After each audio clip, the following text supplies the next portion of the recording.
क्या आप जानते हैं शनि देव कब आपका भाग्य बदल देते हैं? क्यों कोई कंगाल हो जाता है और कोई अचानक धनवान?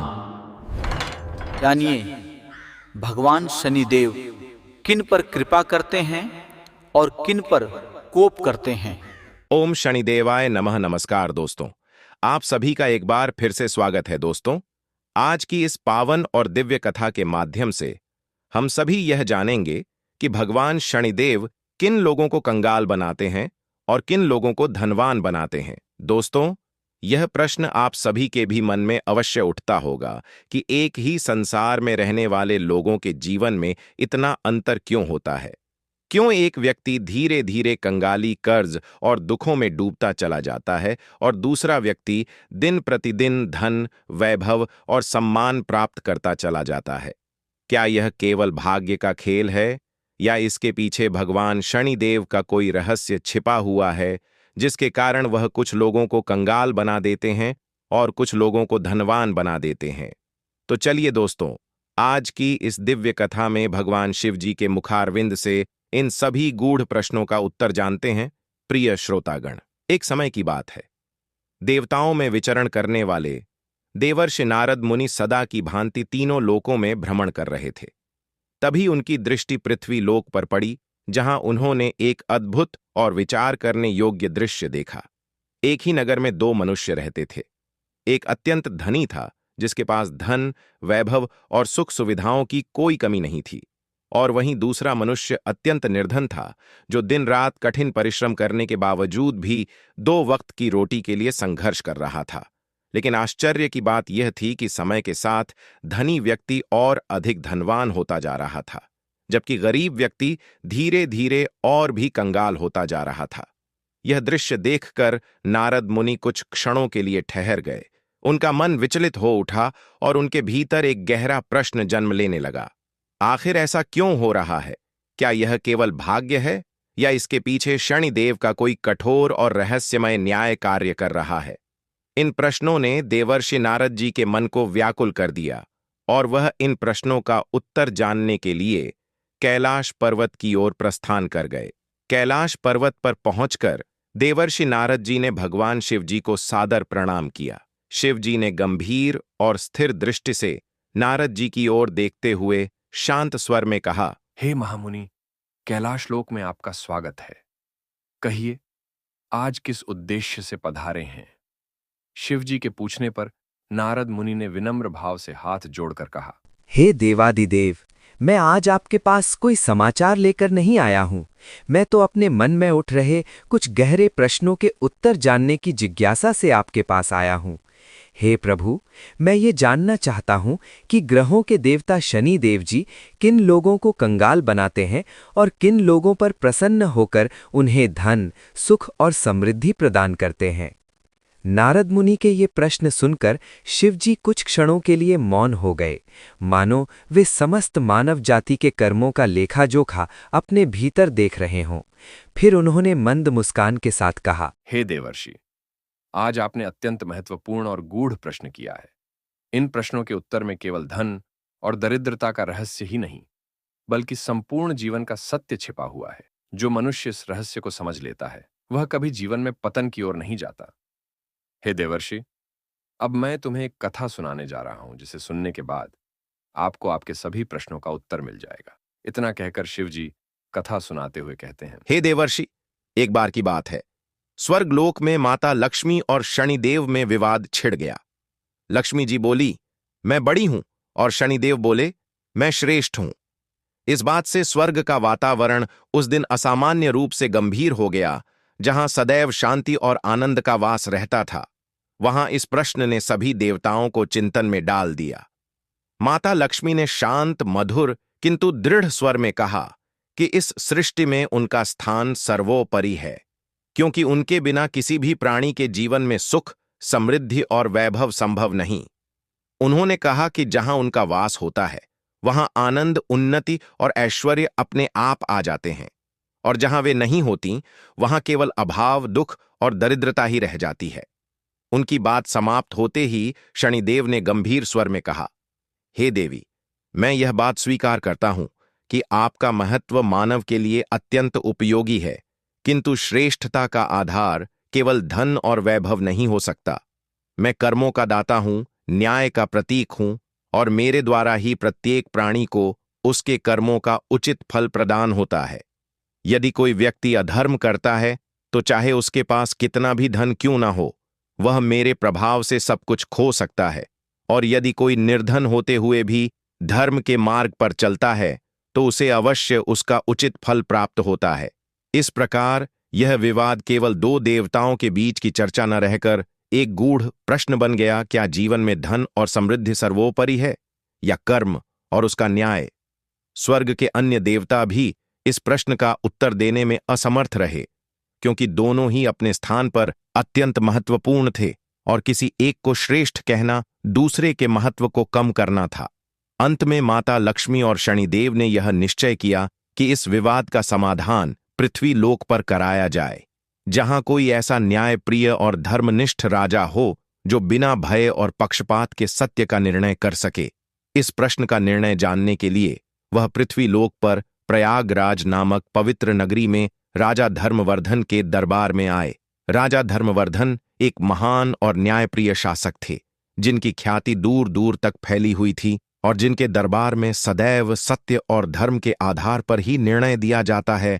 माता लक्ष्मी और शनिदेव दोनों ही राजा धर्मवर्धन के दरबार में पहुंचे। उस समय दरबार सजा हुआ था। मंत्री, विद्वान, सैनिक अपने अपने स्थान पर उपस्थित थे। जैसे ही दोनों दिव्य शक्तियां वहां प्रकट हुईं, पूरा दरबार श्रद्धा और आश्चर्य से भर उठा। राजा धर्मवर्धन तुरंत अपने सिंहासन से उठे और प्रणाम करते हुए अत्यंत ही विनम्रता से उनके आगमन का कारण पूछा। राजा धर्मवर्धन के पूछने पर माता लक्ष्मी ने आने का प्रयोजन बताते हुए शांत स्वर में कहा, हे राजन, मेरे और शनिदेव के समक्ष यह विवाद उत्पन्न हुआ है कि दोनों में श्रेष्ठ कौन है। मैं इस प्रश्न का निर्णय जानने के उद्देश्य से आपके पास आई हूं। माता लक्ष्मी की बात सुनकर राजा धर्मवर्धन गहरे विचार में डूब गए। उनके सामने एक ऐसा प्रश्न खड़ा था जिसका उत्तर देना अत्यंत कठिन था। वे समझ गए कि यह केवल एक निर्णय नहीं, बल्कि उनके राज्य और प्रजा के भविष्य से जुड़ा हुआ विषय है। उनके मन में अनेक विचार उठने लगे। यदि वे माता लक्ष्मी को श्रेष्ठ बताते हैं तो शनिदेव कुपित हो सकते हैं और उनके कोप से राज्य में संकट उत्पन्न हो सकता है, और यदि वे शनिदेव को श्रेष्ठ बताते हैं तो माता लक्ष्मी रुष्ट हो जाएंगी और उनके बिना राज्य की समस्त धन संपदा और वैभव नष्ट हो सकता है। जितना वे सोचते उतना ही उनका मन उलझता चला जाता। उनका हृदय अशांत हो उठा और उनके चेहरे पर चिंता की रेखाएं स्पष्ट दिखाई देने लगीं। उन्हें न दिन में चैन था, न रात में विश्राम। वे बार बार इस प्रश्न का समाधान खोजने का प्रयास करते, किंतु हर बार वे उसी द्वंद्व में फंस जाते। अंत में जब वे किसी निर्णय पर नहीं पहुंच पाए तो उन्होंने अत्यंत विनम्रता से दोनों देवताओं से निवेदन किया कि उन्हें इस विषय पर गहराई से विचार करने के लिए कुछ समय दिया जाए। राजा धर्मवर्धन की सत्यनिष्ठा और विनम्रता को देखकर दोनों देवता सहमत हो गए। शनिदेव और माता लक्ष्मी ने राजा को 1 माह का समय दिया और कहा, हे राजन, हम 1 माह बाद दोबारा आएंगे। तब तक आप भली भांति विचार कर लें और हमें अपना अंतिम निर्णय सुनाइए। दोस्तों, माता लक्ष्मी और शनिदेव के जाने के बाद राजा धर्मवर्धन का मन और भी अधिक व्याकुल हो उठा। अब यह विषय केवल एक निर्णय का ही नहीं, बल्कि उनके जीवन, उनके राज्य और उनकी समस्त प्रजा के भविष्य से जुड़ा हुआ एक अत्यंत गंभीर संकट बन चुका था।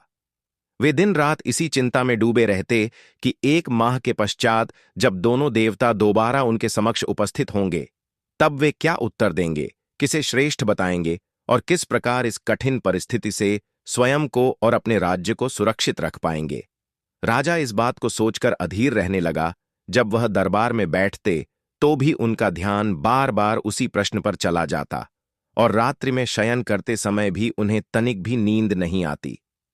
उनके हृदय में एक ही भय बार बार उठता, यदि उन्होंने एक को श्रेष्ठ कहा तो दूसरा अवश्य रुष्ट होगा और उसका परिणाम अत्यंत भयंकर हो सकता है। दिन बीतते गए और राजा की चिंता निरंतर बढ़ती गई। राजा की एक अत्यंत धर्मपरायण, बुद्धिमती और पतिव्रता रानी थीं, जिसका नाम सावित्री था। वह अपने पति के मन के भावों को भली भांति समझती थी। उसने देखा कि महाराज कई दिनों से अत्यंत उदास और चिंतित रहने लगे हैं। उनके चेहरे का तेज भी कुछ कम होता प्रतीत हो रहा और उनकी वाणी में पहले जैसी स्थिरता नहीं रही। एक दिन रानी सावित्री ने अत्यंत कोमल और स्नेहपूर्ण स्वर में राजा धर्मवर्धन से कहा, हे स्वामी, आप इन दिनों अत्यंत चिंतित दिखाई दे रहे हैं। क्या बात है? आप अपनी व्यथा मेरे समक्ष प्रकट कीजिए।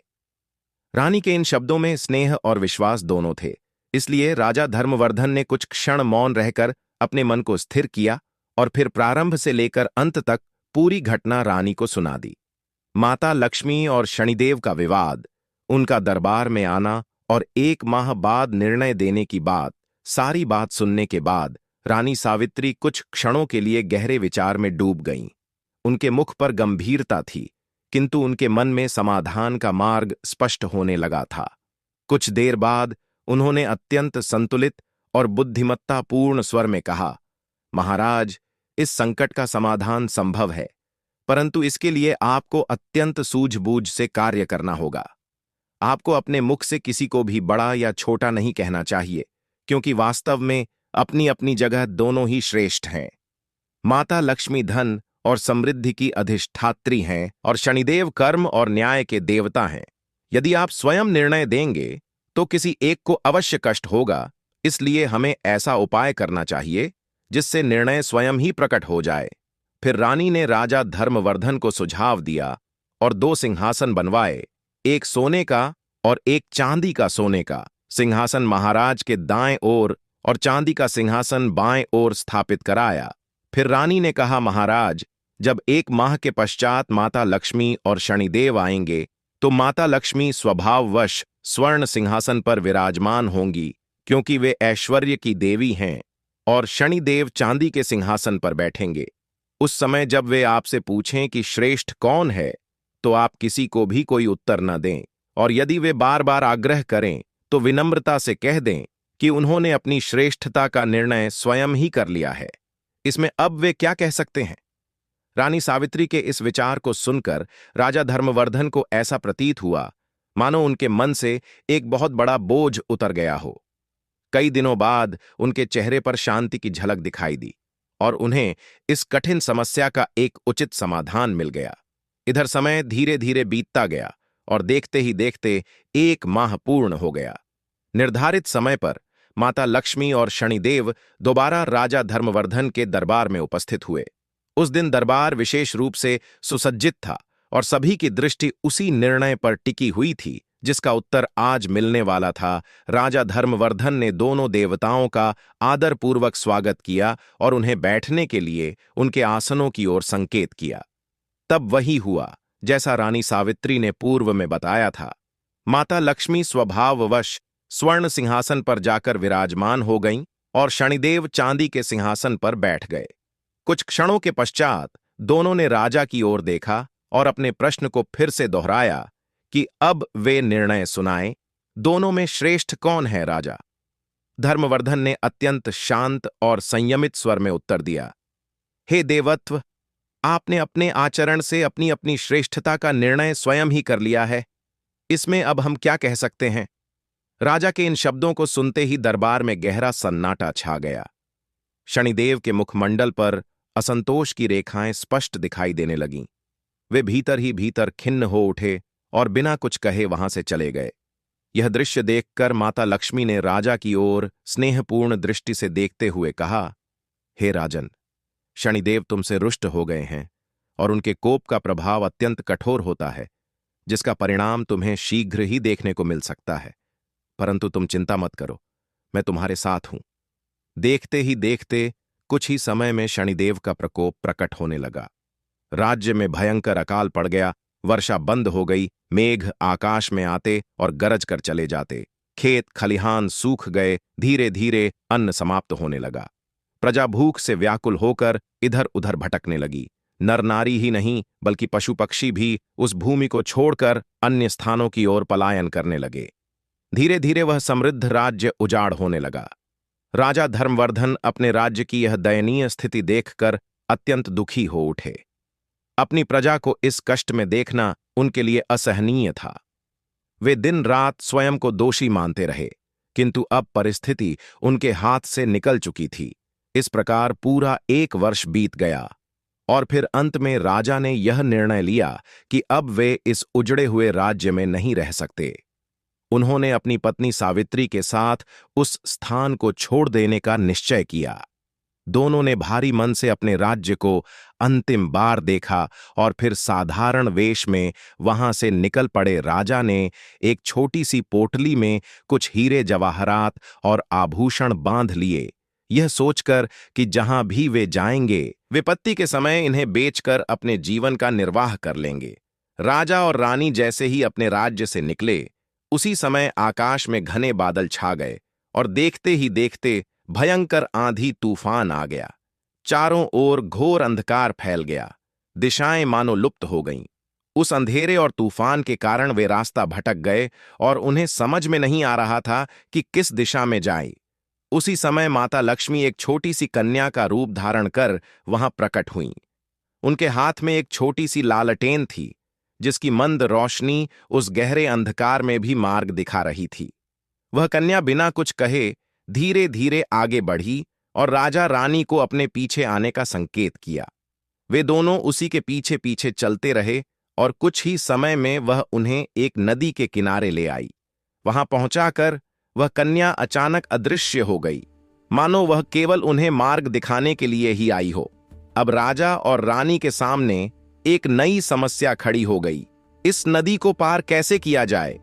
वे दोनों उसी चिंता में खड़े विचार कर ही रहे थे कि तभी एक नाविक अपनी नाव लेकर उसी किनारे पर आ पहुंचा जहां वे खड़े थे।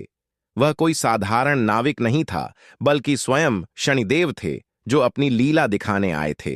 राजा ने विनम्रता से उस नाविक से निवेदन किया कि उन्हें नदी के उस पार पहुंचा दे। राजा की बात सुनकर नाविक ने शांत स्वर में कहा, हे पथिक, मेरी नाव बहुत कमजोर है। मैं एक समय में केवल एक ही व्यक्ति को नाव में बैठा सकता हूं। राजा ने परिस्थिति को देखते हुए उसकी बात स्वीकार कर ली और कहा कि वह उन्हें एक एक करके पार उतार दे। सबसे पहले नाविक रानी को नदी के उस पार छोड़ आया, फिर वह वापस लौटकर राजा को भी पार ले गया। अब तीसरी बार जब वह नाव लेकर आया तो राजा ने अपनी धन की पोटली उसे दे दी ताकि वह उसे भी पार पहुंचा दे, किंतु वह नाविक तो स्वयं शनिदेव थे। जैसे ही वह पोटली लेकर नदी के मध्य पहुंचे, अचानक से विलुप्त हो गए। यह विचित्र दृश्य देखकर राजा आश्चर्यचकित हो उठे। जो उनके पास थोड़ा बहुत धन था, वह भी उनसे छिन्न गया।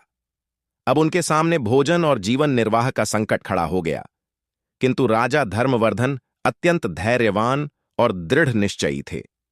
उन्होंने इसे भगवान की इच्छा मानकर स्वीकार किया और बिना विचलित हुए आगे बढ़ने का निर्णय लिया।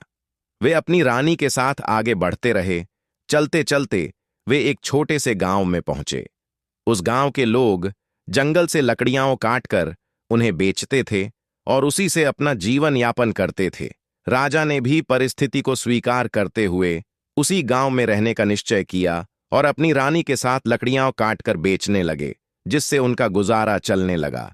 समय बीतता गया और धीरे धीरे माता लक्ष्मी की कृपा से राजा धर्मवर्धन के जीवन में कुछ सुख लौटने लगा। एक दिन जंगल में लकड़ी काटते समय राजा धर्मवर्धन को चंदन का एक बाग मिल गया। यह उनके लिए किसी वरदान से कम नहीं था। उन्होंने चंदन की लकड़ियां काटकर बेचना प्रारंभ किया और देखते ही देखते उनके पास पर्याप्त धन एकत्र हो गया। अब उनका जीवन पहले की अपेक्षा सहज और सुखपूर्वक बीतने लगा। राजा और रानी को इस प्रकार संतोष और सुख में जीवन व्यतीत करते देख शनिदेव ने दोबारा एक नई लीला रची। उसी गांव में एक व्यापारी आता जाता रहता था, जो वहां से चंदन की लकड़ियां खरीदकर अपने जलयान में भरता और दूसरे राज्यों में बेचने ले जाता था। एक दिन उसका जलयान उसी नदी के किनारे आकर फंस गया। उसने बहुत प्रयास किया, किंतु जलयान तनिक भी आगे नहीं बढ़ा। वह अत्यंत चिंतित हो उठा और समझ नहीं पा रहा था कि अब क्या किया जाए। तभी शनिदेव एक ब्राह्मण का रूप धारण कर वहां पहुंचे और व्यापारी से बोले कि उसका जहाज तभी आगे बढ़ेगा जब कोई सच्ची पतिव्रता स्त्री आकर उसे स्पर्श करेगी। व्यापारी ने तुरंत पूरे गांव में संदेश भिजवाया और एक एक करके सभी स्त्रियों को बुलाया गया। सभी ने जलयान को छुआ, किंतु वह तनिक भी नहीं हिला।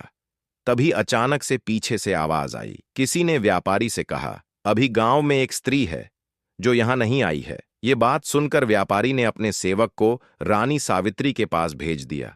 सेवक ने जाकर विनम्र स्वर में रानी से चलने के लिए आग्रह किया, किंतु रानी ने विनम्रता से मना कर दिया और कहा कि इस समय मेरे पति जंगल में लकड़ी काटने गए हैं, इसलिए वे उनकी आज्ञा के बिना कहीं नहीं जा सकती। व्यापारी के सेवक ने लौटकर सारी बात उसे बता दी। यह बात सुनकर व्यापारी को विश्वास हो गया कि यही स्त्री सच्ची पतिव्रता है और वही उसके जलयान को चला सकती है। वह संध्या समय दोबारा उनके घर पहुंचा। उस समय राजा धर्मवर्धन भी घर पर उपस्थित थे। व्यापारी ने विनम्रता से निवेदन किया और स्थिति बताई। राजा ने परिस्थिति को समझते हुए रानी को जाने की अनुमति दे दी। जब रानी जलयान के पास पहुंची और उन्होंने अपने पति के कहने पर उसे स्पर्श किया, तो स्पर्श करते ही वह जलयान धीरे धीरे हिलने लगा और कुछ ही क्षणों में चल पड़ा। यह देखकर व्यापारी के मन में लोभ और पाप जाग उठा। उसने सोचा कि यह स्त्री न केवल अत्यंत सुंदर है, बल्कि यदि भविष्य में उसका जलयान फिर कहीं फंस गया तो इसके स्पर्श से वह दोबारा चल पड़ेगा। ये विचार आते ही उसके मन में दुष्ट भावना उत्पन्न हो गई। अचानक उसने रानी को पकड़कर अपने जलयान पर खींच लिया और तेजी से आगे बढ़ गया। राजा धर्मवर्धन यह देखकर स्तब्ध रह गए। वे जोर जोर से पुकारते रहे, किंतु तब तक जलयान बहुत दूर निकल चुका था और उनकी आवाज उस तक पहुंच भी नहीं सकी। मित्रों, आगे की कथा सुनाते हुए भगवान शिव जी देवर्षि नारद जी से कहते हैं, हे देवर्षि, रानी सावित्री अत्यंत सुंदर और रूपवती थी। उन्हें देखकर व्यापारी के मन में पाप आ गया। वह उसको अपनी पत्नी बनाने की इच्छा करने लगा।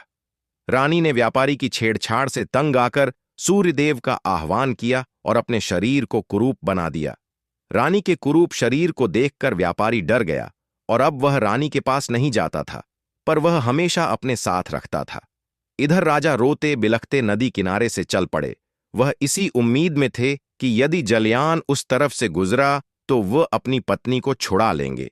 विवश होकर वह नदी किनारे आश्रम के साधुओं के साथ रहने लगे। वह उन साधुओं की सेवा करते और उनकी गाय चराते और उनके गोबर से उपले बनाते। उपले लक्ष्मी जी की कृपा से सोने के बन जाते थे। इस प्रकार कुछ ही दिनों में राजा के पास ढेर सारे सोने के उपले हो गए। एक दिन वही व्यापारी जो राजा की पत्नी को ले गया था, उसका जलयान उसी नदी पर आया। राजा ने उस व्यापारी और जलयान दोनों को पहचान लिया। उसने व्यापारी को सोने के उपले दिखाकर कहा, अरे व्यापारी, यदि तुम मुझे अपने साथ ले चलोगे तो मैं तुम्हें बहुत सारी सोने के उपले दूंगा। व्यापारी ने राजा को पहचान तो लिया था, परंतु सोने की उपलों के लालच में उसने राजा को अपने पास बैठा लिया। व्यापारी ने लालच में आकर वे सभी सोने के उपले भी अपने जलयान में भरवा लिए। जलयान अब धीरे धीरे नदी की धार के साथ आगे बढ़ने लगा। चारों ओर शांत जल था, किंतु उस व्यापारी के मन में लालच और कपट की लहरें उठ रही थीं। वह बार बार उन सोने के उपलों को देखता और मन ही मन प्रसन्न होता कि आज उसे कितना बड़ा धन प्राप्त हो गया है। जैसे ही जलयान नदी के बीचों बीच पहुंचा, उसके मन का दुष्ट भाव प्रबल हो उठा। उसने अवसर देखकर अचानक राजा धर्मवर्धन को जोर से धक्का दे दिया। राजा जल में गिर पड़े और जलयान तेजी से आगे बढ़ गया, मानो कुछ हुआ ही न हो। राजा जल में डूबते उतराते सहायता के लिए पुकारने लगे। उनका शरीर थकने लगा, किंतु जीवन बचाने की आशा अब भी शेष थी। उनकी करुण पुकार उसी जलयान पर बैठी रानी सावित्री के कानों तक पहुंची। जैसे ही उन्होंने अपने पति की आवाज पहचानी, उनका हृदय व्याकुल हो उठा। बिना एक क्षण गंवाए उन्होंने तुरंत एक लकड़ी का टुकड़ा जल में फेंक दिया ताकि किसी प्रकार राजा को सहारा मिल सके। राजा ने बड़ी कठिनाई से उस लकड़ी के टुकड़े को पकड़ा और उसी के सहारे तैरते हुए धीरे धीरे आगे बढ़ने लगे। राजा धर्मवर्धन की आवाज सुनकर कुछ ग्रामीण उनके बचाव के लिए पास आए और उन्हें नदी से बाहर निकाला और उनसे पूछा कि वे कौन हैं और इस दशा में यहां कैसे पहुंचे। तब राजा ने अत्यंत विनम्र और दुखी स्वर में कहा कि वे एक अभागे मनुष्य हैं जिनका सब कुछ लुट चुका है और अब उनके पास कुछ भी शेष नहीं रहा। ग्रामीणों को राजा पर दया आ गई और वे उन्हें अपने राज्य के राजा सत्यकेतु के पास ले गए ताकि उनके लिए कोई उचित व्यवस्था की जा सके। वहां पहुंचकर राजा धर्मवर्धन ने बिना अपनी पहचान बताए विनम्रता से काम मांगा। उस राज्य के राजा ने उनकी स्थिति को देखकर उन्हें अपने बगीचे में माली का कार्य दे दिया। अब राजा धर्मवर्धन, जो कभी एक महान और समृद्ध शासक थे, साधारण माली के रूप में जीवन व्यतीत करने लगे। वे पूरी लगन और निष्ठा से अपना कार्य करते, पौधों की सेवा करते, फूलों को संवारते और बगीचे को अत्यंत सुंदर बनाए रखते। मित्रों, आगे की कथा सुनाते हुए भगवान शिव जी कहते हैं, हे देवर्षि, उसी राज्य के राजा सत्यकेतु की एक अत्यंत सुंदर और सुकुमार पुत्री थी। उसके लिए प्रतिदिन एक मालिन सुंदर फूलों के गजरे बनाकर लाती थी। कुछ समय से वे गजरे पहले से भी अधिक सुंदर, सुगंधित और आकर्षक होने लगे थे। उनकी बनावट इतनी सुंदर होती कि देखने वाला मुग्ध हो जाए। एक दिन राजकुमारी ने आश्चर्य से मालिन से पूछा कि ये गजरे अब कौन बनाता है, क्योंकि इनकी सुंदरता पहले से कहीं अधिक बढ़ गई है। तब मालिन ने मुस्कुराते हुए बताया, राजकुमारी जी, बगीचे में एक नया नौकर आया है जो बड़े ही मन से और कुशलता से ये गजरे बनाता है। मालिन की ये बात सुनकर राजकुमारी के मन में उसे देखने की तीव्र इच्छा जाग उठी और वह उस नौकर को देखने के लिए चल पड़ी। जब राजकुमारी ने उस माली को देखा तो उसके सरल रूप, शांत स्वभाव और भीतर छिपे तेज को देखकर वह अनायास ही उसकी ओर आकर्षित हो गई। उसे यह झांत नहीं था कि वह कोई साधारण माली नहीं, बल्कि एक महान राजा है जो विपत्ति के कारण इस अवस्था में जीवन व्यतीत कर रहा है। राजकुमारी के मन में उसके प्रति अनुराग उत्पन्न हो गया और उसने उसी से विवाह करने का निश्चय कर लिया। यह इच्छा राजकुमारी ने अपने पिता के सामने प्रकट की और शादी करने के लिए अडिग हो गई। राजा ने उसे बहुत समझाया, समझाने का हर संभव प्रयास किया, किंतु वह अपने निर्णय से पीछे हटने को तैयार नहीं हुई। अंत में राजा को अपनी पुत्री के आग्रह के सामने विवश होकर उसका विवाह उस माली से करना पड़ा और उन्होंने दोनों के रहने के लिए एक सुंदर सा महल भी उपहार में दे दिया ताकि वे शांति से अपना जीवन व्यतीत कर सकें। धीरे धीरे समय अपनी गति से बीतता रहा। दिन महीनों में और महीने वर्षों में बदलते चले गए। कुछ समय पश्चात राजा धर्मवर्धन ने राजकुमारी से कहा कि इस प्रकार निष्क्रिय बैठे रहने से उनका मन नहीं लगता। वे कोई कार्य करना चाहते हैं जिससे उनका समय भी व्यतीत हो और जीवन में एक उद्देश्य बना रहे। इतना कहकर उन्होंने राजकुमारी से निवेदन किया कि वह अपने पिता से कहे कि उन्हें नदी पर आने जाने वाले जलयानों से चुंगी लेने का कार्य दे दिया जाए। राजकुमारी ने अपने पिता के सामने यह बात रखी और राजा ने बिना किसी संदेह के इसे स्वीकार कर लिया।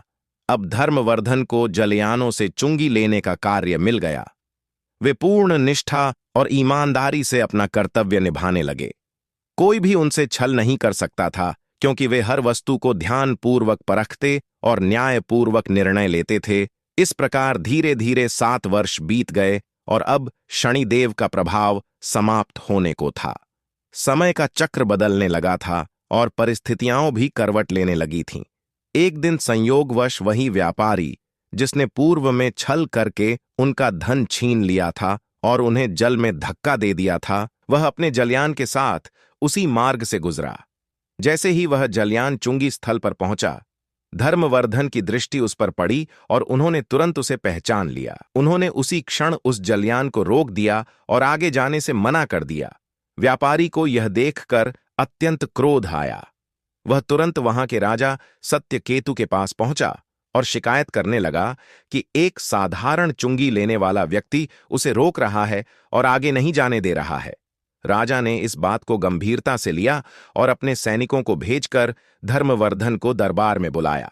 राजा का आदेश मिलते ही धर्मवर्धन दरबार में जा पहुंचे। फिर राजा ने धर्मवर्धन से पूछा, आप व्यापारी के जलयान को क्यों रोक रहे हैं?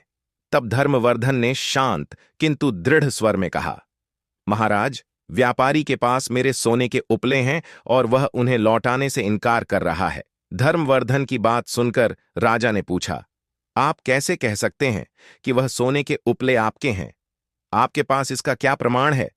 राजा सत्यकेतु के पूछने पर धर्मवर्धन ने विनम्रता से कहा, हे महाराज, यदि अनुमति हो तो व्यापारी को उन उपलों सहित दरबार में बुलाया जाए। फिर आगे धर्मवर्धन ने कहा, महाराज, वह उपले कोई साधारण नहीं है, वे एक विशेष प्रकार से जुड़े हुए हैं। यदि व्यापारी उन्हें अलग कर दे तो वे मान लेंगे कि वे उसके हैं, और यदि वह उन्हें अलग नहीं कर पाए तो वे स्वयं उन्हें खोलकर सिद्ध कर देंगे कि वे उनके ही हैं। राजा ने धर्मवर्धन की बात स्वीकार की और आदेश दिया कि सोने के उपले दरबार में प्रस्तुत किए जाए।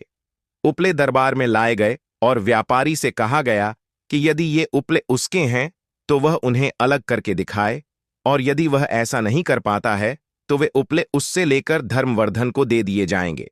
वह दुष्ट व्यापारी पूरे दिन उन सोने के उपलों को अलग करने का प्रयास करता रहा।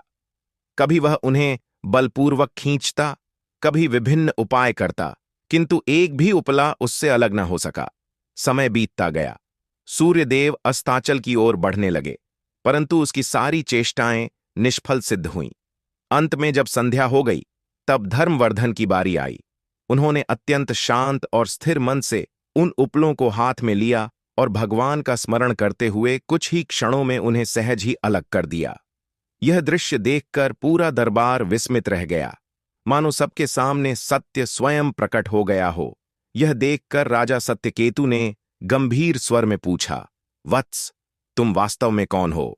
धर्मवर्धन ने विनम्र भाव से अपना मस्तक झुकाया और अत्यंत करुण तथा सरल वाणी में अपनी संपूर्ण घटना का वृतांत सुना दिया और हाथ जोड़कर निवेदन किया, महाराज, यदि आप धर्म और न्याय के रक्षक हैं तो कृपा करके मुझे मेरी पत्नी वापस दिलवाइए। यह सुनते ही राजा के हृदय में धर्म की ज्योति प्रज्वलित हो उठी। उन्होंने तत्काल आदेश दिया कि रानी सावित्री को पूर्ण आदर सहित पालकी में लाया जाए और उस अधर्मी व्यापारी को पकड़कर उचित दंड दिया जाए।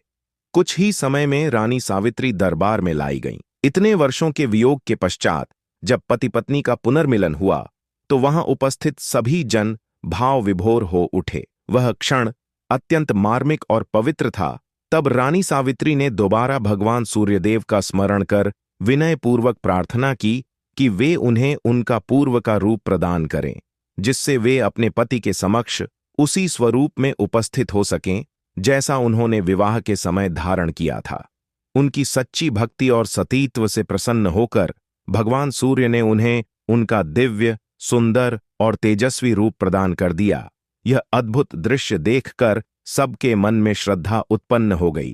तत्पश्चात वहां के राजा ने अत्यंत सम्मानपूर्वक श्रीवत्स का सत्कार किया, उन्हें विपुल धन संपदा प्रदान की और अपनी पुत्री को भी उनके साथ विदा किया। साथ ही रानी चित्रांगना को भी अपनी पुत्री के समान मानकर उन्हें स्नेह और सम्मान सहित विदा किया। राजा धर्मवर्धन अपनी दोनों पत्नियों के साथ अपने राज्य लौटे और फिर से धर्म, सत्य और न्याय के मार्ग पर चलते हुए राज्य करने लगे।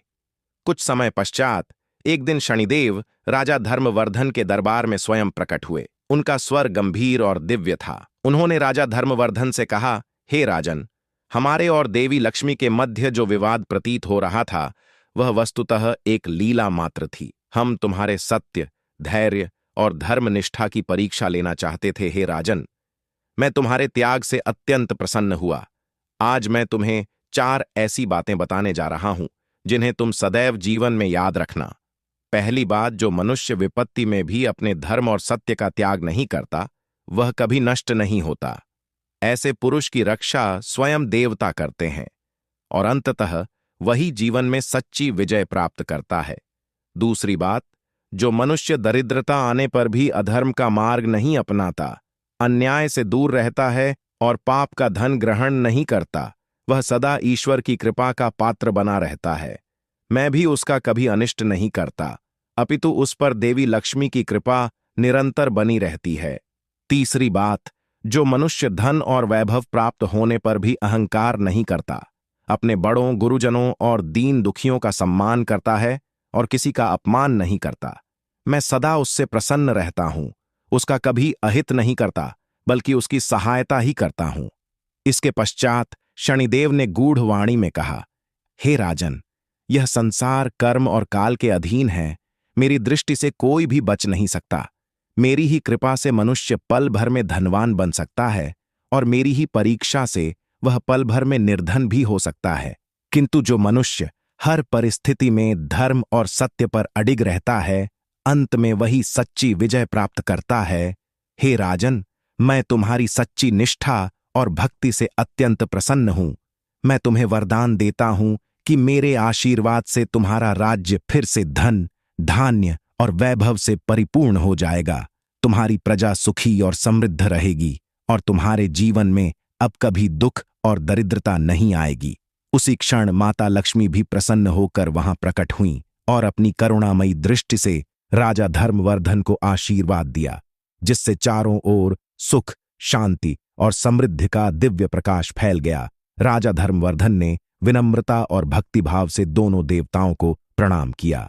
उनका हृदय कृतज्ञता से भर उठा। राजा धर्मवर्धन ने यह अनुभव किया कि जीवन में आने वाली प्रत्येक विपत्ति वास्तव में ईश्वर की परीक्षा होती है, जो मनुष्य को उसके सच्चे मार्ग पर स्थिर करने के लिए आती है। राजा धर्मवर्धन धर्मपूर्वक राज्य करने लगे और राज्य करते हुए सदा के लिए यश, कीर्ति और ईश्वर की कृपा को प्राप्त हुए। प्रिय मित्रों, इस प्रकार से आज की यह कथा समाप्त हुई। आशा करते हैं आपको यह कथा पसंद आई होगी। प्रिय मित्रों, वीडियो देखने के लिए आप सभी का बहुत बहुत धन्यवाद।